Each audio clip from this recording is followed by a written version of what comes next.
I need something in Boston sports that just brings me joy. And it's not going to be the Celtics, bud. And it's not going to be the Celtics, man. This team is messing me up. It's in my head all year. Would you trade for Jaylen Brown for Giannis Antetokounmpo, or would you not? No. I wouldn't either. Then we're moving on. That's all we got to do. I wouldn't That's all we got to say. That's all we got to say. We can't just move on because we got people who are listening. I wouldn't do it. First of all, you got two guys leading your team who are I sound just like a guy calling in a WEEI. Two dudes. You got two dudes. You got two guys who are the same age, and they're gonna keep playing in this league for another 10 years. Giannis Antetokounmpo, whatever the fuck. He's got maybe 3 years left in him before his back and shoulders are gone, just like Charles Barkley. Anyways, that is actually my point. Oh, I forgot to ask you before we go on. Do you think the Patriots win the bye week or lose the bye week?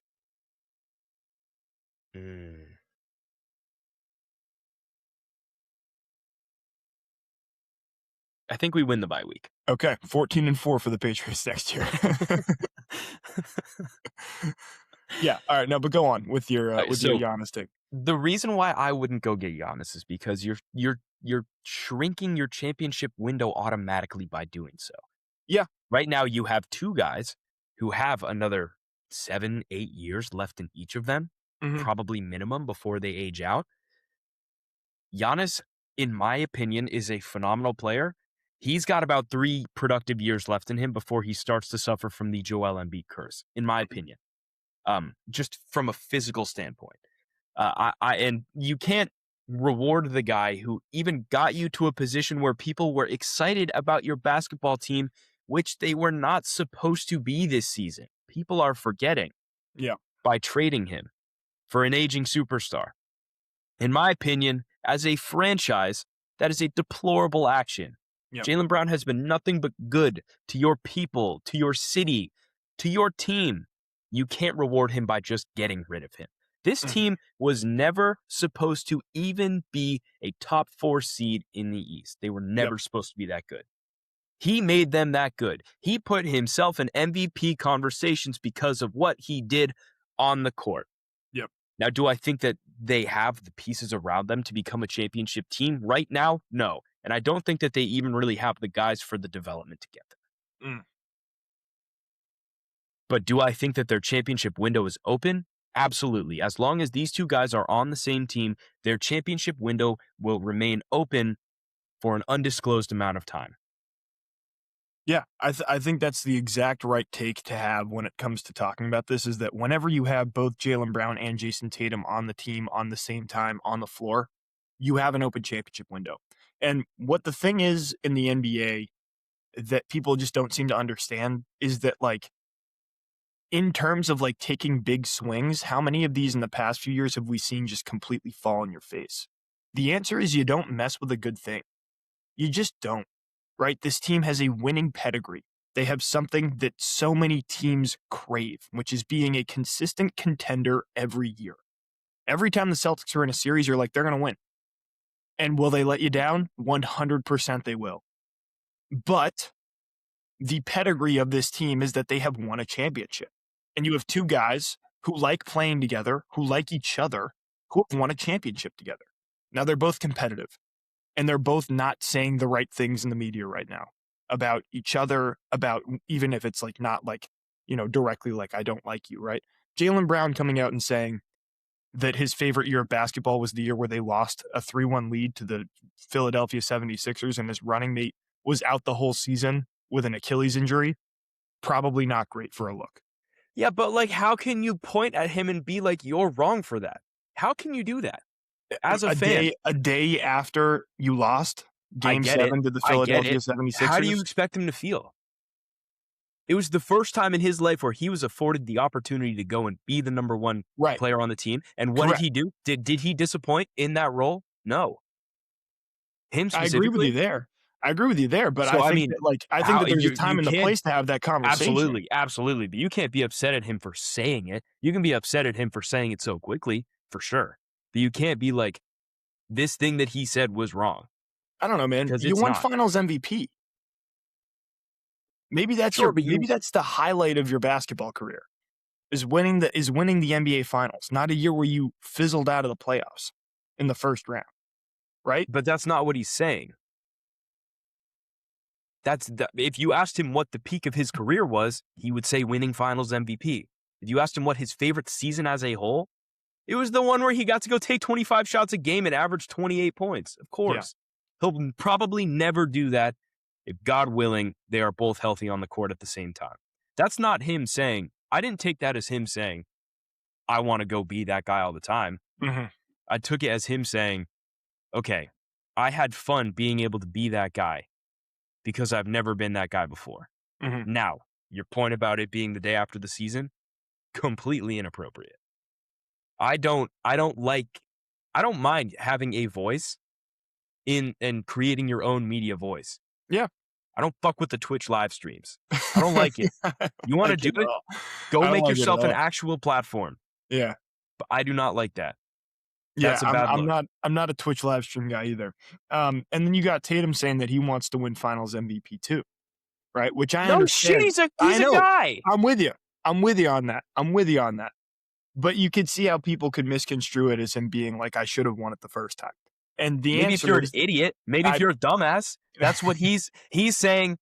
Like, I took that as him saying, I want to show up in big moments too. There's like you would hope that your star player wants to win a Finals win a Finals MVP. MVP. I'm And the you're an same way. idiot if you feel I'm the otherwise. same way. I'm the same way. I feel the exact same about it. If he said, I don't want to win a Finals MVP, then I'd be like, well, what are we doing here? I think that everybody wants to find an irreconcilable difference between these two players because every time that something goes wrong, they're like, oh, they can't coexist. They can't work. They can't play together. That's just Let not me ask you a true. question. It's just not true. Yeah. You think you and I have a pretty good working relationship, right? No. In terms of the show. Do you want to win a Finals MVP?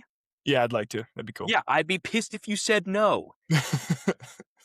You know who probably wants to win a Finals MVP? Ron Harper Jr. He's on the bottom of the bench. Yeah. Are people talking about him not being a good teammate? No, he was great for us this year. Yeah. It's a good point. Whatever. I'm yelling again. They got me yelling again on the show. I hope the Celtics draft a true center this year and get Nikola Vucevic off the roster. But sure. I can't be upset about this team. Like, I mean, again, like you said, like people who are upset with the state of Celtics basketball came into the season with a fundamental misunderstanding of that this team was not supposed to be nearly as good as they were. Joe Mazzulla is still the coach of the year, and he blew a 3-1 lead in the NBA Finals. Like, or not the NBA in the first round of the NBA playoffs. Definitely not the NBA Finals. But look, like I struggle to be like, it's hard to be like, no, you don't want Giannis Antetokounmpo on your roster because he has been an MVP. But at the same time, like you don't mess with a good thing. And you're then bringing a big dog into the kitchen again, right? Where it's like, how is it? It's now Giannis's team. It's not Tatum's team anymore. Like you have two top 5 guys and they don't really play the same style of basketball. Giannis, at all. Joe Mazzulla shoots 53s a game. Giannis can't shoot. Like what? It doesn't mentally work. The only thing that makes sense about that move is the contracts. But anybody could figure that out if they want to. And like you said, the soft tissue thing with Giannis is like concerning. If it was 5 years ago and you had Giannis who had just come off an MVP trophy, one, you wouldn't have traded him if you're the Bucks. But two, like that type of player who was staying healthy, he was playing 80 games a year or 70 games a year. He was, striving. He was making progress. He was probably a top 3 player in the NBA in the world. He's probably still a top 6 player in the NBA in the world when healthy. But then you have all the health questions that come with being as big as he is and playing the style that he does.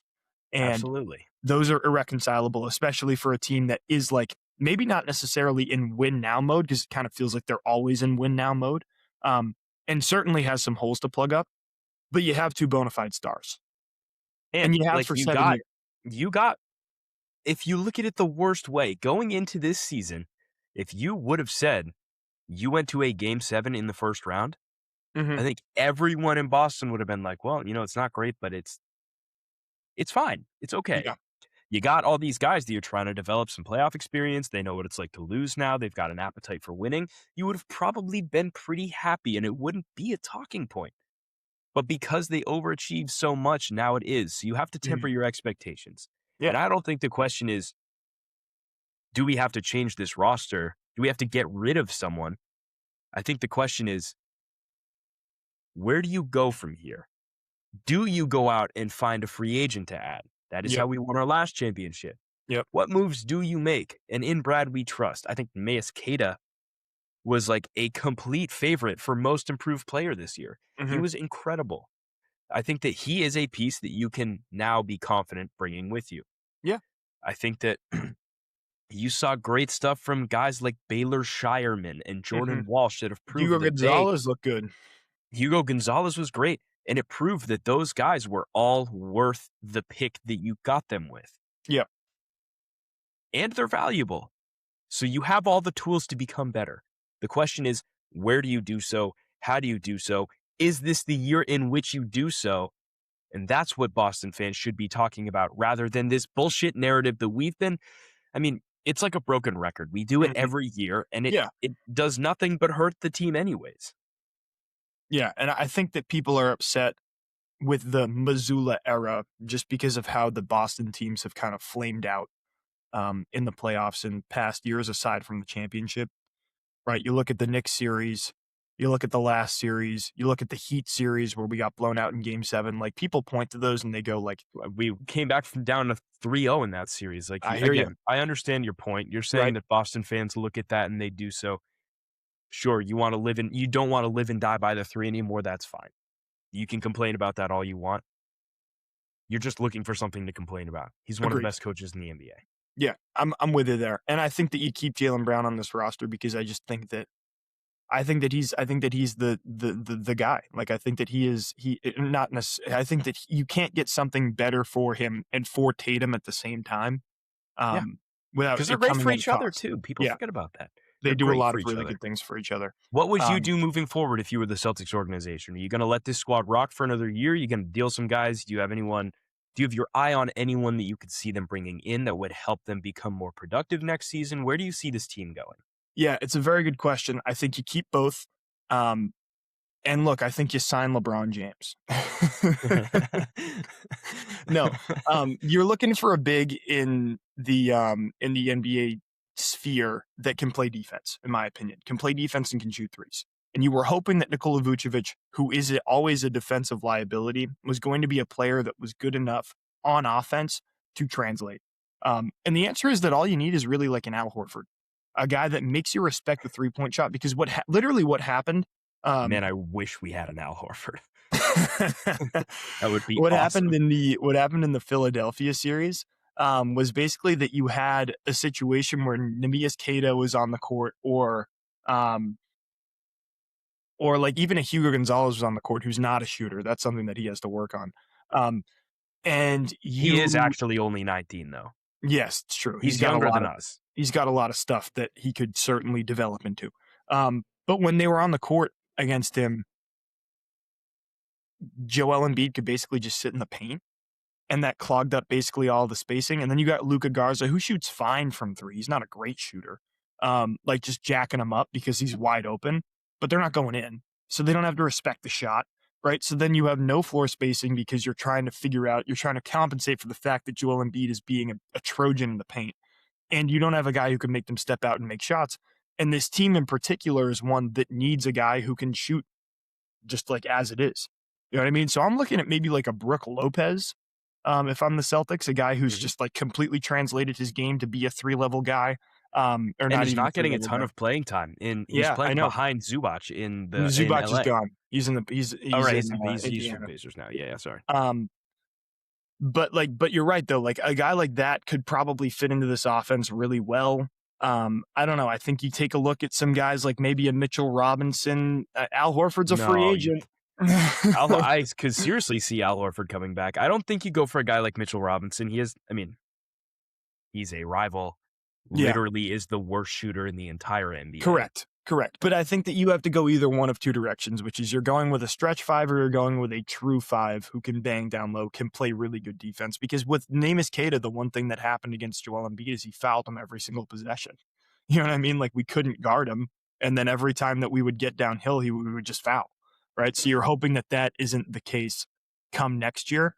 I mean, there aren't a ton of great options. I think that, like, yeah, if I had to put one out there, I'd just say Brook Lopez is the guy to look at. I would love Brook Lopez. I love I his know. game. He's a veteran. He probably wants to go somewhere where they're gonna win, which does Mhm. not feel like LA right now. Nope. Is he a free agent? He is a free agent. Yep. Mm, yeah, so he probably has a couple years left, and he was a monster in his early years on the Nets. People forget about that Yes, real it's quick. true. Yeah, he might be restricted, but he is a free agent this year. So I don't know. We'll Alex, look into that more. do you think this is the most boring NBA playoffs you've watched in your entire life? I don't think so. I think that there's potentially the idea of that because the Celtics aren't playing for you, which I understand. But I would just tell you to go watch the Spurs and the Timberwolves series because that thing is awesome. Lakers Thunder was a dumb series objectively. I think Detroit Cavs is also a really good series. Like there are 2 or 3 series that are pretty good. Um, But that is a series of who is going to lose to the Knicks, if we're being honest with one another. I think you're right. I think you're right. And I think that all of these series are series of who's going to lose to the Thunder, eventually, when we get to the NBA finals, because I feel like that's the team to beat, unless the Spurs get through to the Western Conference finals, in which case, hey, maybe something awesome happens where you see a That'd be team like awesome. Victor Wembanyama, Stephon Castle, and Dylan Harper win an NBA championship. Because that team is sick. I love That that team's Spurs fun. team. That team's a lot of fun. They might I be the do most love fun, that Spurs team. they might be the most likable team in the NBA right now. Yeah. They're 100%. Whenever the Celtics go down, I basically pick a team that I'm like, okay, this is the team that I'm going to root for the rest of the playoffs because I like who they have on their roster. I would like to, if it's not going to be my team who's going to win a championship, I'd be okay with XYZ teams winning. Mhm. The Spurs are that team for me. What's your They're order that of all the teams that are left now? Spurs, Pistons, 1-2. Yeah. And then maybe it's Spurs, Pistons, T-Wolves. Those are my top Yep. 3 Those are at my the 3 moment. as well. I don't really want the Cavs to win. I don't really want the Knicks to win. I don't really want the Thunder to win. So I would say that those 3 teams I would be fine with winning the championship. Is it unlikely? Sure. But we'll see what happens when we get there.